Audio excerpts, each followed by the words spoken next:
You're listening to episode 102, Betsy's Story, Hope for HIE, Hypoxic Ischemic Encephalopathy.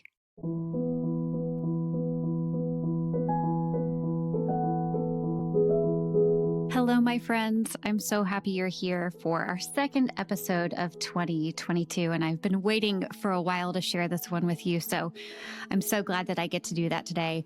Today, I'm introducing you to Betsy, and she is from an organization called Hope for HIE, and I originally learned about this actually working in a NICU here in Austin, Texas. And HIE is when an infant has a brain injury, and Betsy will kind of get into more of the more specifics about what her son, Max, actually went through. But it's an amazing organization that supports parents who are dealing with this completely unknown territory with their teeny tiny babies. And I've always just been in awe of the organization because I think it's so well run. I think that their social media is just so great, and they do a great job supporting parents. Like, they have this box that gets sent to the hospital, and it's just a coffee mug and information about HIE. So I'm so excited about sharing this episode with you today. Betsy, I'm so honored to have you here, and let's get to your story.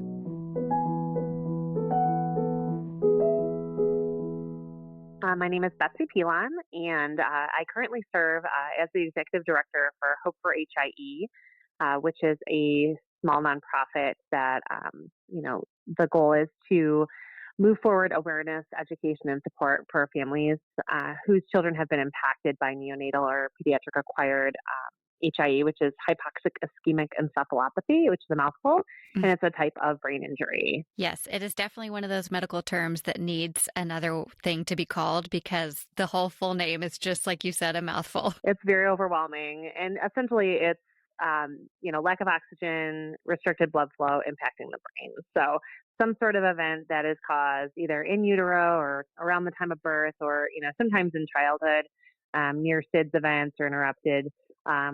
We do also help families whose children have had non-fatal drownings and things like that, who might have a similar trajectory as a lot of our families. Gotcha. And you are in Michigan, that's correct? Yes. Yep. I'm right outside of Detroit. And I'm married to a wonderful guy named Mike, and have two children, Max, who's 9, and Emily, who is 5. And Max is my HIE kiddo. Okay, gotcha. So we'll probably be talking about Max a good bit today, but as it does in many other conversations with parents, Emily will probably has been affected, kind of just about your mission in life and moving forward, and being mom to Max and Emily together is a pretty specific role that you have. So, but why don't we start off just talking about kind of Max at the beginning, and what kind of started this whole journey into HIE with you all? Sure. So I got pregnant very easily with our first child. We kind of just decided it was time, and, had really excellent prenatal care, was cruising along in my pregnancy. And about 36 weeks, I noticed a change in movement that was concerning to me. So I had called into the clinic, and they had said they instructed me about kick counts, and he passed. And then they, had scheduled me to come in for an in-clinic ultrasound. So I did that, and everything, looked fine. And then a couple of days later, I noticed that my stomach had gone from like hard and kind of active to very soft and flaccid. And so I called labor and delivery because it was on late Sunday night. And they said, well, try kick counts. And if, something doesn't seem right, feel free to just come in. So I tried kick counts, and nothing was going on. And so we weren't really concerned at that time, but we thought we'd be the parents. I would go in, and, I was probably, overly concerned because it's my first pregnancy, and that we'd be the parents that get sent home. But that was not to be the case. So we went in, and they hooked me up to the monitors and found that Max was in distress. So he had no variability in his heart rate, and he wasn't pre-breathing. So they said, he needs to come out very quickly. We're going to prep you for an emergency C-section. And so we went from 0 to 60 very quickly, of, being somewhat concerned to going, okay, well, I guess this is happening. So I was 37 weeks pregnant when that happened. So, I was kind of like out of the premature phase of, like the check marks of like, oh, you make it past 20 weeks and, you have a viable pregnancy, and then you make it past, 36 weeks and you're thinking, great, like I'm not going to have a NICU stay. And Right. then, and so then at 37 weeks, I just had no idea that this could ever be a possibility. So they, started prep me for the C-section. The anesthesiologist came over and started talking about like how I might need to be put under, and the risks of like being intubated for me. And then I had a panic attack, and actually Max started moving more. So that adrenaline shot through him. And they said, well, we don't think we're going to need to put you under, and we just need to get him out really quickly. So, Wow. yeah, it was kind of a crazy time. What do you remember your panic attack like feeling or looking like to you when you were in that moment? So for me, I mean, I just started, crying, and I just started shaking, and kind of breathing really fast. And I just remember being in the pre-op room, and them just saying we gotta move on this. But the anesthesiologist actually was extraordinarily calming. I don't know if that's just like tends to be the personality, A prerequisite. right? But honestly, I mean, I sent him like thank you notes afterwards, because he was, everyone else obviously was prepping very, very quickly because this was an emergency situation now. And he just like stayed with me that whole time and calmed me down. He's like, I think it's going to be okay. I'm here with you every step of the way. And, Wow. and just, yeah, it was just really, really impactful for, and then he, they were checking, since I was constantly being monitored at that point. They're like, we don't think that we're going to have to put you under. So he's like, this is a good thing. And just, he was with me every step of the way. I mean, and my poor husband obviously was kind of like, he couldn't be there, I think, with his pre-op, and then they brought him in for, the actual C-section. And so, I got a spinal, which actually was great. That was a very easy part. That was not the case with my repeat C-section with my daughter a few years later, where everything else was fine. But certainly the spinal worked really well and quickly for Max. And he came out, let out a little cry, and then was immediately whisked to be intubated. The neonatologist was in the room. Everyone was prepared to have to, provide interventions right away. And we were just, happy to hear him cry, feeling like that was a good sign of life. He didn't need like CPR or, he needed to be intubated. But then I was thinking, okay, well, a lot of babies need help, breathing, like when they're born.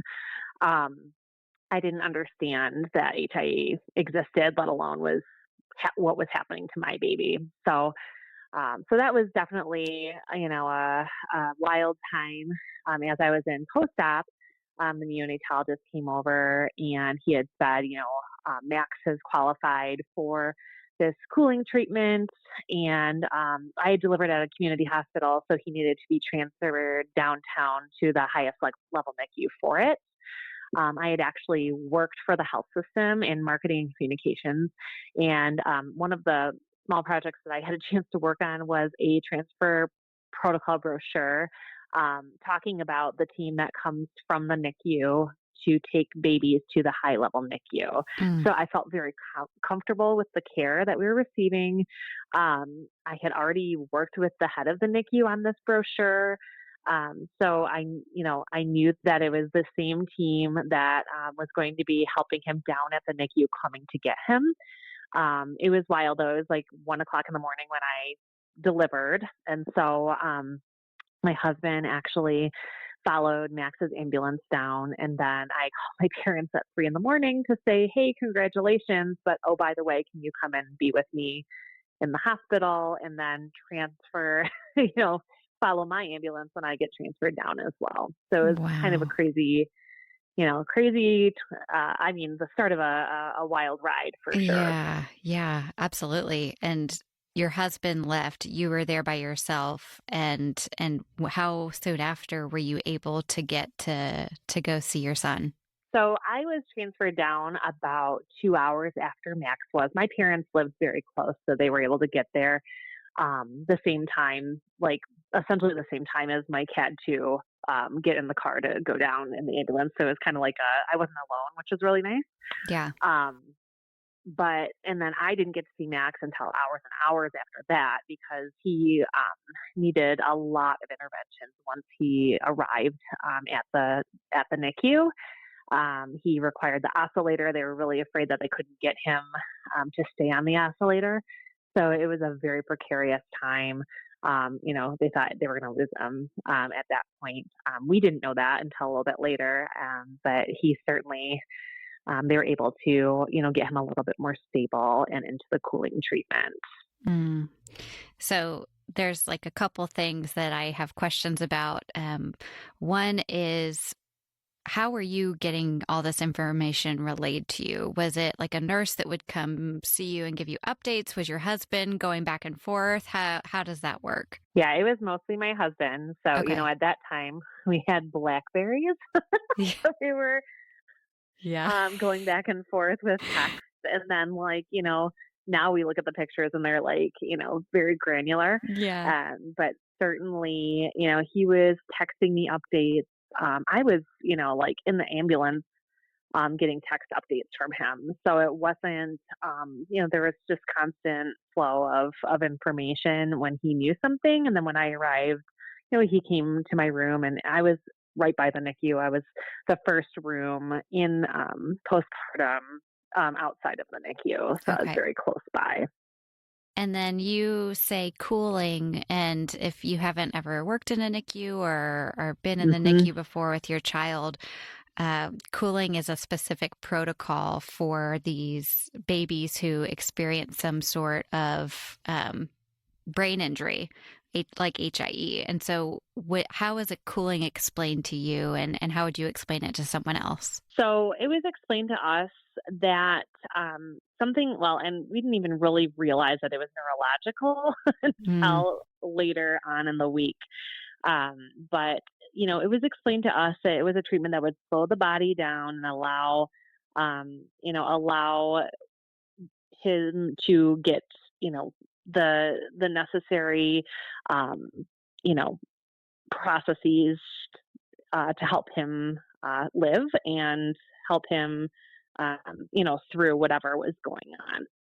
So, we were told about the process that he would be, over several hours, be cooled down to 91 degrees. He would stay there for 72 hours and then he'd be gradually rewarmed. And then after rewarm, we'd get an MRI done to see if there was an impact. And I guess, like, at that point, it just didn't dawn on us, I guess, even though there was an MRI that we were told about on the brain, that it would be like, something this significant.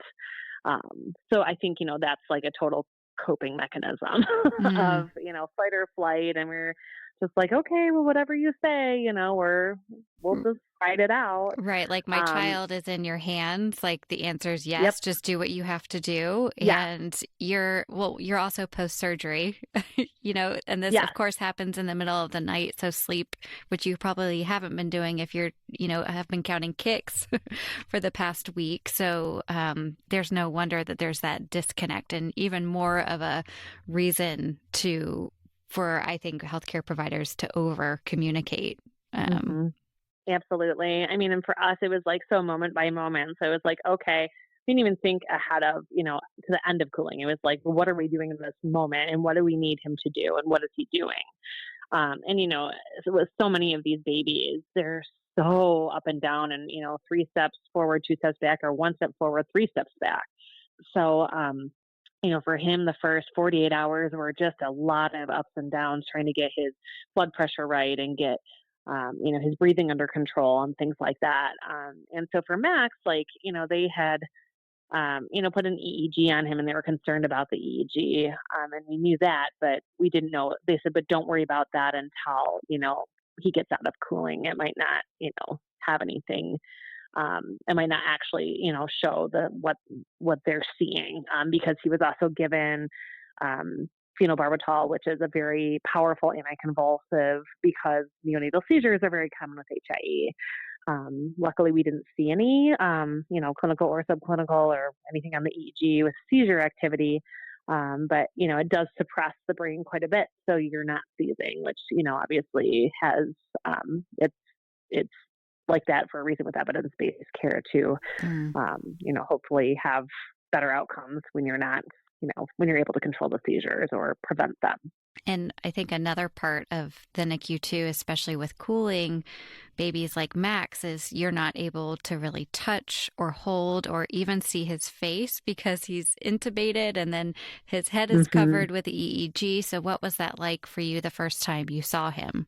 Oh, very overwhelming. So yeah, I mean, he had leads everywhere. I mean, he was intubated. He had the EEG on. He had an umbilical line through his belly button that had all sorts of things going on. And then we're told like, you want to keep all stimuli very low because you don't want to exacerbate any pain that he could feel, which is so counterintuitive to being a mom or a dad or a parent, is just this, you want to protect your child and you want to touch them and cuddle with them and reassure them, even, this little infant. And we were told that, touching might, exacerbate pain during cooling. So, Yeah, it we doesn't make couldn't a whole hold lot of them. We couldn't, sense yeah, to absolutely. your So, loving brain. and it's Yeah. like, yeah, yeah. So then, our question was like, well, what can we do? And I will say, and this is something I think, you know, so many people have taken this in so many wonderful ways in the past several years. And our team was fantastic. They're like, well, here's what you can do. You can, like sing to him in a quiet, a quieter voice and, like see if he'll tolerate like you just like, stroking his hand. And now I've learned so much more of, how babies act. And, there's so many great people out there that are sharing fantastic educational information about, how newborns act, and in particular, HIE babies or preemies and their cues of, the don't touch me or, like what's too much or what's not enough. And so, our team was pretty good with making sure that we were aware of those things. And then also, they were encouraging me to pump. So that was something I could do. So when he could, try foods because he was, not being fed at that point because that's, typically standard during cooling is they're either on TPN or there's nothing going on during cooling as far as nutrition goes. So it's, there's just a lot of complexities. And then just, trying to take care, the staff was great. They were, encouraging us to take care of ourselves and eat and sleep and all of that. And just kind of ride it out and see where things would go. And, luckily Max, like after, on his third day of cooling was doing really like so much better. It was like a big turnaround. He was able to be extubated. Um, and then he started opening his eyes a little bit too. So that was really profound, to see that there were improvements going on. Yeah, absolutely. And I want to hear more about kind of the waking up process and what that was like for you. But in those first few days when he was intubated and there wasn't a lot that you could do as far as interaction wise, what kind of role did you take? Did you like to be in the room all the time, or did you feel better almost like going back to your room and being able to relax because it was really stressful being there? And I ask this only because I know the answer is that there is no right answer, and whichever way hmm works for you is the good one. But I'm just kind of curious about what was good for you in those first few days. Yeah. I mean, I was recovering from a C-section. So anyone that's gone through that, it's major surgery. Getting up and moving around is super important to recovery.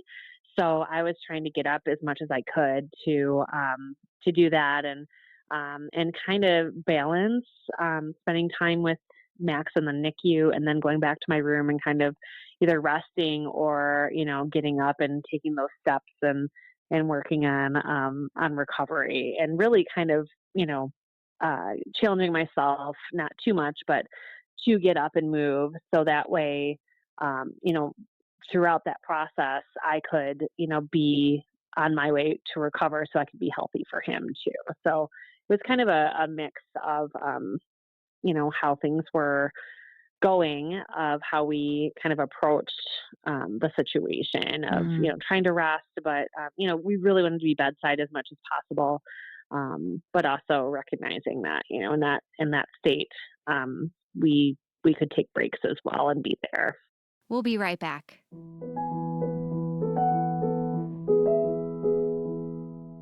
We are sponsored by Magic Mind. I am such a coffee person. I enjoy the taste and the smell in my morning routine. But the truth is, I go beyond that 1 cup of Morning Joe, and my 2 to 3 day cup habit is expensive and not that effective in the long run. Thankfully, Magic Mind has come into my life. It's a small green shot-sized drink of all natural ingredients like adaptogens to decrease stress, nootropics to boost blood flow and cognition, and unlike regular energy drinks, Magic Mind has minimal caffeine, all of which comes from matcha. After a few days in a row of drinking Magic Mind, I notice I have less brain fog and feel more productive without an afternoon slump.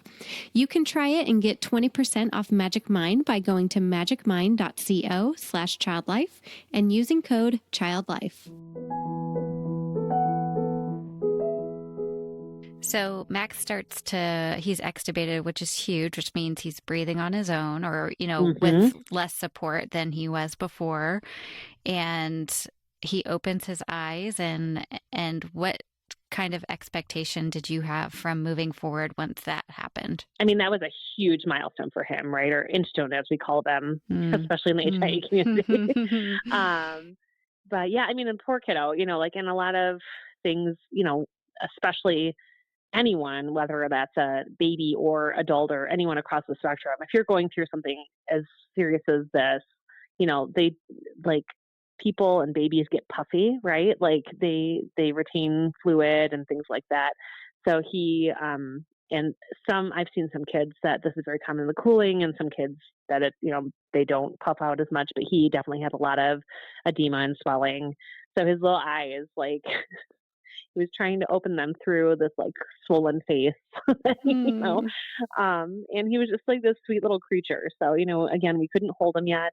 I love to see that there's advances for HIE families to be able to hold babies during cooling in some way. But we didn't have that option, which was okay. But it was just wonderful to see, see him start to do more typical baby things that you would expect, kind of wrinkling his body and moving his extremities and things like that. So yeah, we were getting, a little bit more excited and seeing like, okay, well, these are good signs. And again, like staying in the moment and not trying to get too far ahead of where, why this happened or, what this could mean for his life and our life. I remember there's so many thoughts that I think are normal that people might be embarrassed about. I mean, I'll tell you with my own thoughts. I remember sitting there at many times during cooling and thinking like, am I going to lose my baby? Is this best if I lose him? Is he going to have a life of pain and suffering? Like what is going to go on with this? And I think just going back to grounding myself and being okay with the fact that these thoughts were normal. And it's trauma. Like you're going through a traumatic situation. It's a life or death situation with your baby that you would never expect to go through. And I think parents hold a lot of guilt sometimes for a lot of those thoughts, but they're perfectly normal to go through while you're in that situation. Yeah, thank you for saying that out loud. Because I think there are a lot of parents who think then, and they're like, oh, how could I even, imagine it's totally normal, like you're saying, to kind of go through this spectrum of extreme hope and then extreme loss and preparing yourself and everywhere in between. Yeah. And, some moments like the NICU, like I said, can be just such a roller coaster. So some moments you're really hopeful, some moments you're more terrified, Yeah. and so, yeah, things were going well. But then we started talking, with the neonatologist of saying, well, after he is warmed up, we'll see some kids have a really hard time during warm up where his levels might go all sorts of crazy again with, blood pressure and things like that. And breathing, he might need breathing support again, more than just the nasal cannula. And so his rewarm was actually quite uneventful, thankfully. And then the next day, we went through the MRI and he had to be reintubated for that because you have to be really still for the MRI. So that was a whole different process. An MRI day is really kind of a sentinel event in the HIE NICU experience. I think we've had a lot of growth with how communication happens with families over the past nearly decade um, since I've been around in the community. Whereas it used to be this really make it or break it moment where, they'd say, well, we'll find out more of, basically like this prognosis that, could come out of the MRI. And really an MRI is a picture in time, there are so many kids that, you know, do so much better than their MRI. There's kids that have different impacts where their MRI might have looked like there was less damage on it, or a normal MRI and still have impacts. I mean, it really varies. And so, how it's talked about and that it's one piece of the puzzle, but not the whole puzzle, is really important, for clinicians to communicate with families, because a lot of times, sometimes there's just too much stock put into that as being the only picture. And now a word from our sponsor. We're so grateful to have Paine's Instant Topical Anesthetic Spray as our sponsor of today's podcast. Help control pediatric procedural pain associated with needle procedures and minor surgical procedures while improving patient satisfaction. Paine's Instant Topical Anesthetic Spray works immediately. It is a non-drug and non-flammable topical spray that can be used to temporarily relieve the pain associated with minor surgical procedures and needle procedures. Pain Ease is a medical device and does not contain medication. It can be a safe and effective alternative for lidocaine injections when used to temporarily control pain associated with immunizations, IV starts, blood draws, foreign body removals, and suturing or suture removal, to name a few. Pain Ease works on a 3-step process. First, prepare the site and equipment for the procedure per your facility's protocol. Second, apply Pain Ease by spraying about a can's distance away for 4 to 10 seconds or until the skin begins turning white. Finally, perform the procedure. The anesthetic effect of Pain Ease lasts about 1 minute and can be reapplied as many times as necessary. Refer to application instructions for full details. Important risk and safety information. Consult your pediatrician when using on children 4 years old and younger. Do not use on large areas of damaged skin, puncture wounds, animal bites, or serious wounds. Do not spray in eyes. Overspraying may cause frostbite. Freezing may alter skin pigmentation. Use caution when using product on persons with poor circulation. Apply only to intact oral mucous membranes. Do not use on genital mucous membranes. The thawing process may be painful, and freezing may lower resistance to infection and delay healing. If skin irritation develops, discontinue use. Caution: federal law restricts this device to sale by or on the order of a licensed healthcare practitioner.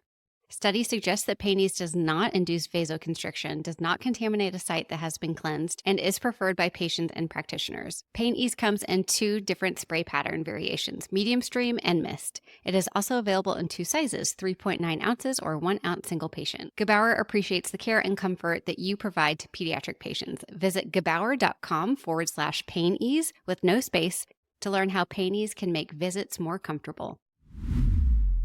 Oh gosh, yeah. Well, it's kind of the first inside look into what physically is, happening inside that we can't see on the outside. So there's a lot of stake, but like you're saying, it is absolutely just the first picture and not the picture of a long, long list of things that, can impact or not impact. I love that recognition. And I think that's really important for clinicians to hear. So thank you for saying that. Absolutely. And there's, 3 kind of things that are talked about with like different severities of HIE. And one is, there's the SARNAT scale, which has been around forever. And some families might not even be given a SARNAT, rating or whatever. And that's because it's typically used at birth or at time of injury to assess what, interventions the baby might qualify for. And then you have the MRI level, like what do you see on an MRI, and typically, you're told it's either normal, mild, moderate, or severe, to impacts to, could be the entire brain, parts of the brain. And then there's also the clinical outcome, right? And so that's, really what is most treated. So for us, Max is doing very well on that, when he was going to be intubated to have the MRI, he was moving around more. They were excited to start, seeing how feeds would go after his MRI. So his MRI came back with a moderate to severe injury to the frontal, occipital, and parietal lobes. And we were devastated. His team was devastated. Everyone thought that based on his clinical presentation, his MRI would have been better. And like I said, I think, what happens next is really important with how that's communicated. So we were all hoping that it would look differently. But we had his neurologist come in and kind of talk to us about it and say, like, this is what could happen, but this could also not happen. And that it's really hard to give an accurate prognosis, especially when you're in this like moderate to severe area where things just aren't necessarily super clear and they're not necessarily correlating to what you see clinically. So, Max, like I said, was starting to, really kind of improve a lot. And so they said, babies' brains are very plastic and they are, have a high water content. They're fresh brains, so even if there is an injury, that doesn't mean that their potential, we don't know what their full potential might be. So, we were told that he's at risk. He was at risk for, cerebral palsy and intellectual disabilities based off his MRI. But they said, that could also not come to pass. So, they said the biggest thing is to, when we go home, like get him into early intervention therapies and give him life experiences and just love him, and which I think is like a tall order for families who want to, get in kind of like okay, something's wrong. Now I want to fix it, and it's like, which I think is a normal human response as well. But, that can also be such a detriment to your mental health and to your family's mental health as well. When there's a lot of implications with that as well. Oh gosh, yeah, it's having to adjust your way of thinking from the way you've always seen it and what you pictured birth was going to be like, and the grieving of all of that. And it's a struggle that I'm sure takes a lot of time to be able to adjust to. Yeah, I mean, and it's like not how you expected birth to go. It's now you've called into question how you expected family memories to be made, right? And so, a lot of people don't have, before this experience, any interaction with people in the disability world. They, have their own idea, perhaps. And there's a lot of really negative stigmas out there about disability. So, and the unknown is scary. You don't know what, there's no crystal ball for these kids. But, I think lemonade out of, this very difficult, basket of lemons that people are handed, potentially depending, what you could say across whatever the clinical and MRI pictures look like, is that there's other people that have been there, and that knowledge and that support of kind of lighting the way for others is. Yeah. So how did Max kind of end up, and what happened after that MRI and you got that prognosis? I know that he had to figure out a few things before you could get home, which is the breathing completely on his own and eating and getting everything set up. And what was that part of the journey like for you guys, the going home after all those things were accomplished? Yeah. So Max was in the NICU for a total of 3 weeks. And which in NICU time, when you look at a lot of other families, may seem short. But I think, anytime you spend in the NICU is very difficult. Yes. So for Max, after the MRI, we finally got to hold him, which was, I just remember feeling this whole, it was very overwhelming. We had just heard all these things that had called into question so many of our hopes and dreams for our new baby that we were holding now. And then just going, wow, what do we do next? How is this going to go?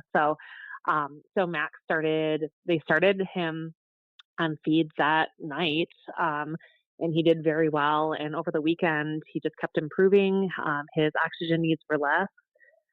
It took him about another week to a week and a half to get off oxygen completely. And he was a little sluggish to feed. So, there was a lot of pressure to breastfeed, and he would tire out really quickly, and it was very, very stressful. So, I just opted to continue pumping and trying to feed him with the little, NICU bottles. And that was what worked well for us, just because it was just too stressful to just keep, trying and feel, it just felt so overwhelming to me. Yeah. And you're in the situation where you're around all these other families, and it can just get, like I said, very, very overwhelming. It's very Oh, traumatizing. there is So nothing that is relaxing about breastfeeding for the first time in the NICU with a baby who has just had a brain injury. I mean, no, that's really difficult. yeah. So, and like I said, everyone was very well meaning. They really wanted to see us, succeed. But for me, I think that was like one of my first moments of self advocacy for this, was just saying, nope, this is not working for me. This is not Yeah. working for us. We're going to figure out what is going to work to make sure that he's getting what he needs. And I don't feel like a train wreck Oh gosh, trying to yeah. get him what he needs. Yeah, how Um, empowering to be able to make that decision finally. It's like every other decision has been made for you and Max, and this is one you could make. yeah, absolutely. And so, yeah, he went down to the step down unit about a week before discharge.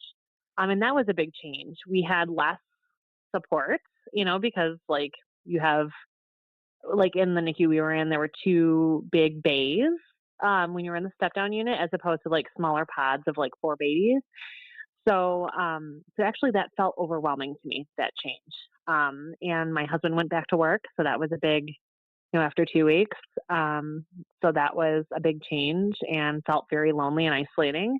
And I remember one day I was just bawling, and the nurse came over to me and she was like, what's upsetting you? You have so many things to be happy about right now. And I was like, yes, but I'm feeling, it's kind of like that delayed response of I'd been just coping and plowing through in crisis mode, and then had a moment to just like, let it all out. And I was Mm, like, I know that we're doing better and Max is doing better, but I'm feeling very isolated and alone in this. And like, I remember I'd asked the social worker rounded, and I said, is there anyone you can connect me to? Like, I'm Max is like the only non preemie that's like at this yeah. NICU. And we just went through this crazy time with cooling, and I've not seen or heard of anyone else going through this. And they were telling me not to Google, things like that. So I was trying to be dutiful about that. But it was just overwhelming. And they were like, no, we don't really have anyone to connect you to. And so I just took a mental note of that. And I was like, okay, well, that needs to change. Like, Yeah. you know, Yes. so, but yeah, so after, 3 weeks, Max was, he had gained enough weight. He was feeding, at the targets I wanted him to. And so, he had been off oxygen for a few days and was able to hold his own very easily and steadily at that point. So that, about 3 weeks, we were able to come home. Wow. And how is kind of just moving forward from going home, which is its own thing? Gosh, I feel like each step of the NICU experience, especially for HIE parents, deserves its own podcast episode. But um, so you took Max home. We see a picture of you now being the executive director of a nonprofit with two kids. I mean, how can we even go through from going home to where you are now? But what would you say? Could you give us a little cliff notes and what has really helped you throughout that journey, that part? Absolutely. So for me, there were questions when I was discharged, when Max came home, that I needed answered. I needed to know if there were other families that had been through this, and where are they? Would we be okay? And okay to me was answering the questions. Can I have more children? Because I didn't know what had Mm, caused this. Can yeah. my marriage survive? Because I had heard statistics of families of parents who raised children with disabilities, and that their, divorce rates were abysmal. And can I maintain a career? Because that was important to me. I had a career in marketing and communications and healthcare, And I wanted to see different families with different outcomes and if anyone was able to make all these things happen. So Yeah. I did go home and Google, and because there was nothing handed to us about HIE or support or anything when we discharged, and having worked in the health system writing patient education materials, I was like, well, this needs to change. Like, this can't happen again to other families. And I could only imagine that I was not the only person in the world that this was going to happen, or this was happening to. And so, Betsy, it's so all when I, starting to make sense for me because I work in our NICU here in Austin, and I have this beautiful box of the most beautiful marketing materials and pamphlets and cups and little teddy bear. And so it's all making sense now. Okay, keep going. so I went home and I Googled and I found 3 families that all pointed me to Hope for HIE, the Facebook group at the time. And all 3 had different outcomes with their kids. All 3 were married at the time. All 3 were pregnant or had just had their pregnancy after HIE, and all 3 were working in a career. And I was like, okay, check, check, check. So whatever we might be headed towards, life can be okay. And then they connected me to, at that time, about 200 families worldwide. And so the common storyline with everyone was similar to me. I was in the NICU. I felt very isolated. There was no connection, and I stumbled upon Hope for HIE on Facebook. Hmm. and and the original founders of the group had always had this dream to make it a nonprofit and reach more families and work on improving the quality of life. Big, big, big goals of improving the quality of life for children and families and decreasing the incidence of HIE. But we had to start at the very basics of, we need people to know that this amazing community exists and that peer-to-peer support is important for families, because that's where I got my questions answered. That's where you don't even know what questions to ask so many times. So that's where, like, I have an upcoming appointment. What should I ask? This is what I'm seeing. Should I ask about this? Is there something I'm missing? You want to be prepared. And so that became my lifeline. And then there was a group of us that came together in 2013 after the founders had said, we don't have the time to commit to moving this forward. And we said, all right, well, let's see where we can plant the flag. And because we had a worldwide group, and I had a very wonderful friend who volunteered to do some pro bono work for us to legally get us established. So we planted the ground in West Bloomfield, Michigan, of all places. And, several years later now, we have grown our forums and our reach to serve over 7,000 families and connect researchers and clinicians. And, as you mentioned, we, in 2019, we had a real big surge of growth. We, started implementing our newly diagnosed support boxes. We at first just developed a simple trifold and tried to get that out as much as we could, just as a starting point, and my work in healthcare prior with learning how physicians work was really kind of a starting point. But we had so many talented people in the community that wanted to make this happen and have helped us grow and have amazing skill sets to lend. So over the past, I'd say 2.5 years, we've had a real significant period of growth where we are now into that, real in depth of supporting the families and connecting families, and then working very collaboratively with many incredible clinicians and researchers who really care about our community too. Yeah, I mean, I just have to applaud you because your organization is pristine. It is so resourceful. It's approachable. I love it top to bottom, and giving it the resource to families and just talking about Hope for HIE is huge. So thank you for all of you've done, and how you've done it, I don't know. I would love to hear about how Max is now and what you guys are up to and what he enjoys and what makes you guys happy as a family. Absolutely. So Max is now 9. He's in 4th grade, which is unreal. But he is, I like to say, is living his best life every day. He does have impacts from his HIE. He has mild cerebral palsy. He has a mild vision impairment. So he has like some accommodations and supports at school, but he's doing amazingly well. And we did actually add epilepsy to his list of diagnoses last year, which we thought we had escaped. So that was kind of a bummer. But we're, taking the next plot twist in life and trying to move forward and, just manage it as best we can. Like I mentioned before, we added Emily to our family 5 years ago, almost 6 years ago. And we just, try to, live our life, make wonderful family memories, clear out barriers that might exist for Max, help him self-advocate and learn how to self-advocate. I learned a ton. I was very fortunate. My mom's cousins um, had a son. He's now, I think my cousin Justin is 33 now, and he was born premature and has spastic quad CP. So to me, CP wasn't as scary. I knew if there was going to be some barrier that his parents really showed us, Mike and I in particular, what's possible with a physical disability. So we were very lucky early on to have a lot of really good mentors, and so we have just tried to do our best to have Max get his interests going and support his interests. So he loves playing basketball.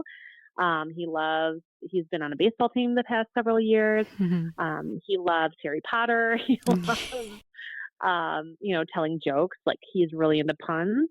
So he has a really funny sense of humor. And he's just a great kid, and he gets into trouble just like any other kid.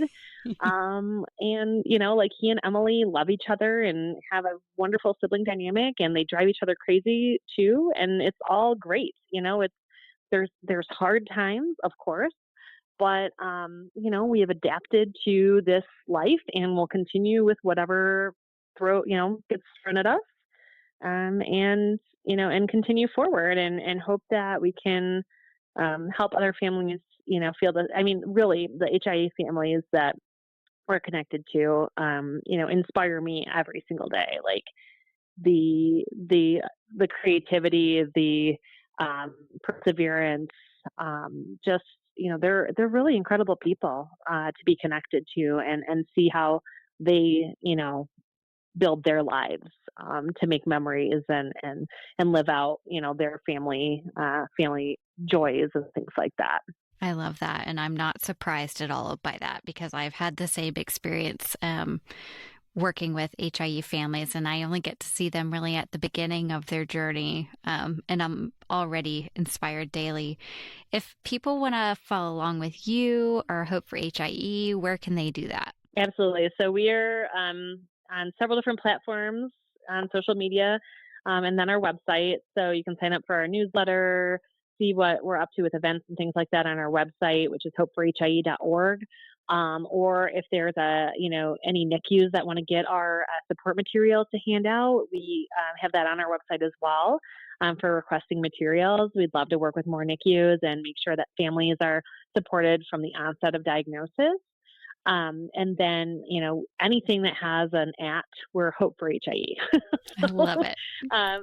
Facebook, Twitter, Instagram, even dabbling in TikTok nowadays. So, there's a lot of different places to be, and we're trying to be on all of them at least a little bit to, reach out and make sure people are connected. And spread awareness, and you're doing that. So thank you so, so much for giving your personal and both professional experience and making such a difference for families.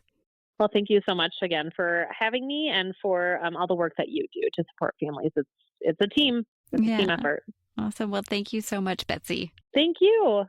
You guys, I have the best news. If you didn't hear it at the beginning of the episode, Support Spot, our app, is now available for every parent. You no longer need a hospital code to log in. So go ahead and go to childlifeoncall.com/supportspot and download our app today.